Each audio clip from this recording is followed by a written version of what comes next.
My office crush laughed with his friends and said, "Yeah, she's sweet, but she's basically the emotional support coworker. Good for venting too, but you'd never take her seriously for a real project."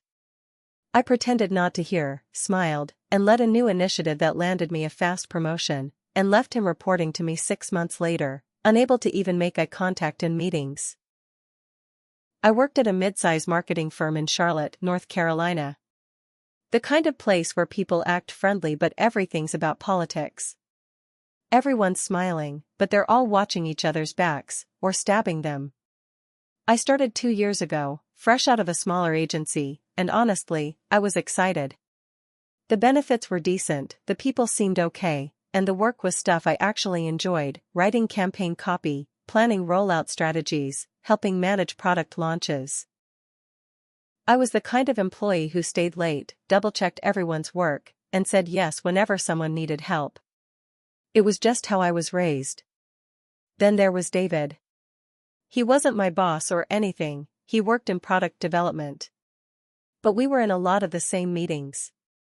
And over time, we got close. Or at least I thought we did. He was funny, smart, always had something clever to say. I liked that he noticed little things. Like when I switched to a standing desk or brought in a new coffee blend from home. He'd say stuff like, "You always bring the cozy energy we need," and I ate it up. I wouldn't say I was in love with him. But yeah, I had a crush. I let myself believe we were on the same level. Maybe even that he respected me. One Thursday morning, I left my desk to grab coffee. I remember this part crystal clear. It was raining outside, and I was wearing this long gray cardigan that always gets caught on door handles. I stopped by the break room just as David and a couple guys from his team were standing by the sink, talking and laughing. I wasn't trying to eavesdrop. I didn't even know they were in there. But then I heard it. One of them said, "Are you looping Sarah in on the Densmore proposal?" And David laughed, a soft, smug little laugh. "Nah," he said. "I mean, yeah, she's sweet. She's helpful. But she's basically the emotional support coworker. Good for venting too, but not someone you'd put on a real project." They laughed. Like really laughed. One of them said, "Oof, cold," and another added, "She's like HR's emotional comfort animal." I stood behind the wall, frozen. Coffee mug in hand. My heart thudding so loud I thought they'd hear it. That moment, that exact moment, something in me shifted. I had been working like a damn mule for 2 years. Picking up other people's slack. Smiling through it. Letting them take credit. I realized right then, I was done playing nice. So I stepped into the break room, acting like I didn't hear a word. I smiled, real calm. "Morning," I said. They turned, suddenly all polite. One of them said, "Hey." David smiled, but his eyes flicked down, just for a second. I poured my coffee. Stirred in the cream. Walked out like everything was normal. And then I started digging. After that day in the break room, I kept smiling. Kept doing my job. I didn't let even a flicker of what I heard show on my face. But every word stuck. Good for venting too. Emotional support coworker. I became someone else after that. Still friendly on the outside, but inside, I was watching everything. Taking notes. Noticing who got credit for what. Who was actually doing the work. Who was coasting. Who David protected, who he ignored. It was like I'd been asleep, and that moment snapped me awake. The company had been talking for a while about launching a new internal initiative, a mentorship and development program to help onboard junior staff better. The HR team was dragging their feet. Nobody really wanted to own it. I'd heard whispers about it being dropped completely. So I went to my boss, Mel, and asked if I could take a stab at it. She looked surprised at first. "You want to lead it?" "Yeah," I said. "I've already got a rough framework in mind." Which was a lie. I didn't have a damn thing prepared. But I worked on it all weekend. I read through past onboarding manuals, pulled data from surveys, even contacted people who'd left the company and asked what they wish they'd had. I built something that actually worked. I made sure to frame it around retention, productivity, and internal mobility. All the words leadership liked to hear. I pitched it to Mel the following week. She was impressed. "We've been trying to do something like this for 6 months," she said. "This is better than anything I've seen so far." She ran it up the chain. And within 2 weeks, I was leading a cross-department task force with a small team under me. That was the first shift. Suddenly, I wasn't just the nice girl at the edge of the meeting room. I was presenting slides, speaking at department stand-ups, and fielding questions from senior managers. People started treating me different. Like my voice mattered. And David? He looked confused. Like he didn't quite get what was happening. He'd pass me in the hallway and do this little double take, like he didn't expect to see me talking to directors or getting invited to Friday strategy meetings. The kicker came in month 4 of the initiative. One of the directors pulled me into a private call and said, "We've been watching your work. It's smart, efficient, and practical. We're going to fast-track you for promotion." 2 months later, I got it, Senior Strategic Operations Lead. A role that hadn't even existed before. They made it for me. And guess who now had to report to my department for product coordination and rollout approvals? David. The first time it happened, I scheduled a team sync and added him to the invite. He responded with a one-word reply, "Received." During the meeting, he barely spoke. Wouldn't even look at me. When I asked a direct question, he stammered through the answer and avoided eye contact. Funny how quiet guys get when they realize the person they mocked now signs off on their deliverables. I kept it professional. I always addressed him the same way I did everyone else. But I could see it in his face every time. He remembered what he said. And he knew I knew. And I never brought it up. I didn't have to. Because now, he was the one sitting on the outside of the real projects. Watching as I got handpicked to lead more initiatives. Watching the emails pile up with my name in the to line. He still shows up to the meetings. Still avoids my eyes. Still chokes out answers when I ask him where we're at on deadlines. And me? I just keep climbing. So things were going good for me. Better than good. I had a promotion, my own team, a seat at the table during leadership calls.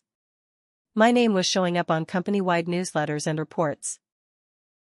People started asking for my input before they made big moves. But like clockwork, just when you're rising, someone's waiting to drag you back down. About 3 weeks into my new role, my boss Mel pulled me into a quick one-on-one. She shut the door behind her. "We need to talk," she said. "There's been some feedback." I raised an eyebrow. "From who?" She sighed. "It's a mix. Someone reported that your team feels pressured, that there's a sense of favorites being played. And apparently there's talk that you're excluding product voices from certain discussions." I stared at her. "You mean David?" She didn't say anything at first. Then she shrugged. "I didn't say names. But yes, his name's on one of the complaints." I kept my face still. I knew exactly what this was. David couldn't take the fact that I was in charge now, so he started pulling strings.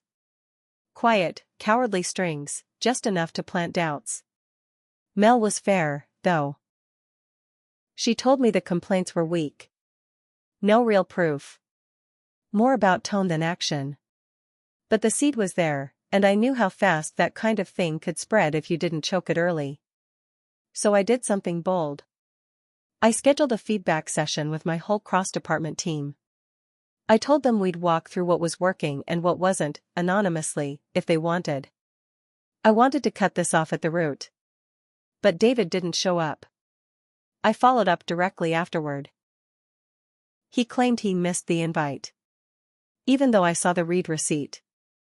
Next week, a weird thing happened. A junior team member, Jenna, who worked closely with David, stopped me in the hallway. "Hey, I'm sorry," she said quietly. "I think you should know. David's been saying stuff." "Like what?" She looked nervous.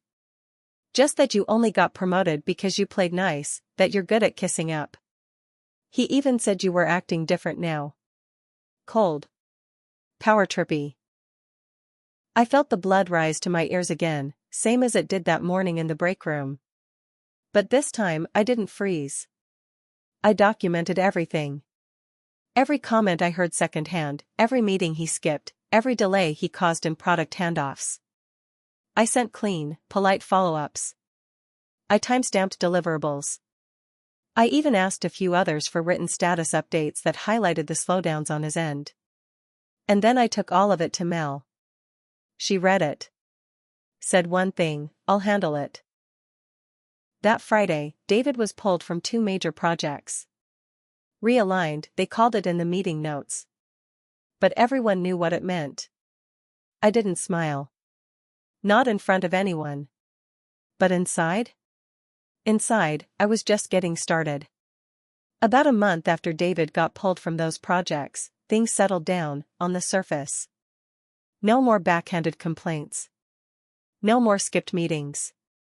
He showed up, said what he had to say, and kept his eyes glued to his laptop like I wasn't even there. But the calm didn't sit right with me. Something was off. Then one afternoon, Jenna, the same junior team member who warned me before, sent me a DM, "Can I talk to you privately? It's about David again." We met in the conference room around 4:30, when most of the office was already thinning out. She closed the door, looked behind her like she was scared someone followed her, then sat down across from me. "He's not done," she said. "He's been trying to get into meetings he's not even invited to. He's telling people he's helping me clean up your process documentation. But he's not. He's rewriting things and telling others that you're disorganized." That stopped me cold. "He's what?" "I've seen him do it. He goes into shared files, adds comments, changes phrasing, then talks about how he had to step in again. Like he's the one running things." I felt sick. Not because it surprised me, I knew David was petty. But because he was using someone else's access to try and claw his way back into relevance. And worse, he was trying to rewrite my work.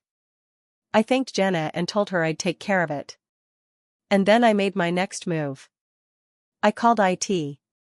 Asked for full version history tracking on every shared folder tied to our initiative. Told them I suspected improper edits. They gave me access to logs, full logs.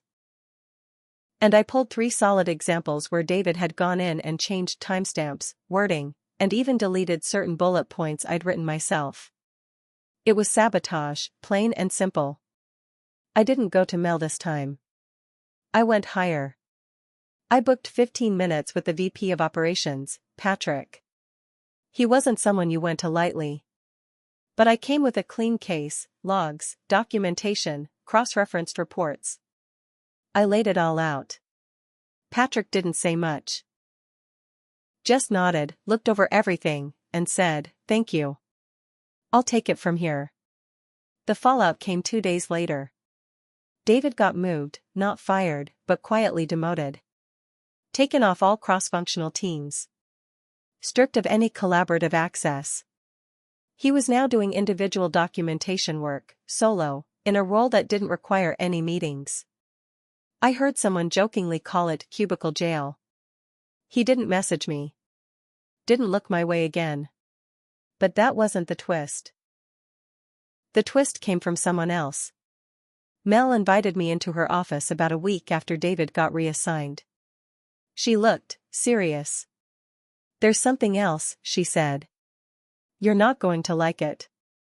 Apparently, during his last couple of weeks on my project, David had been trying to feed info to someone on another team.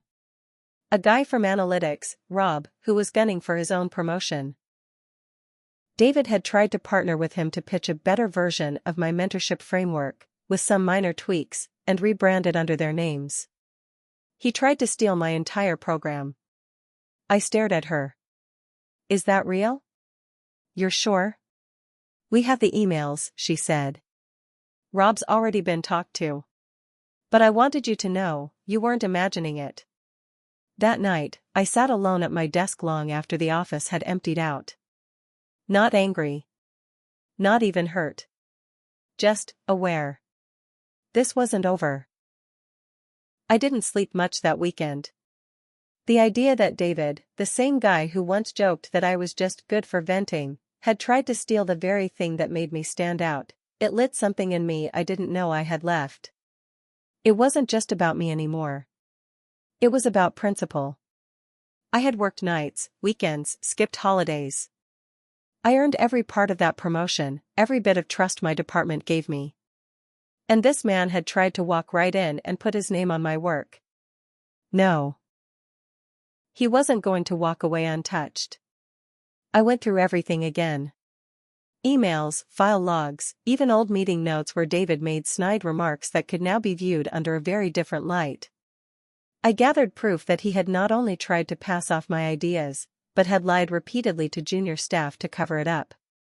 But I didn't go to HR. I went to the executive team. Our company held quarterly review presentations for leadership. Each department head submitted a brief summary of wins, losses, and changes. I asked Mel if I could include a section on mentorship framework improvements under my name. She gave me the green light. In the middle of the presentation, with nearly 50 people on the Zoom call, from directors to VPs, I shared a slide titled Integrity and Ownership, What We've Learned. And I laid it out. No names.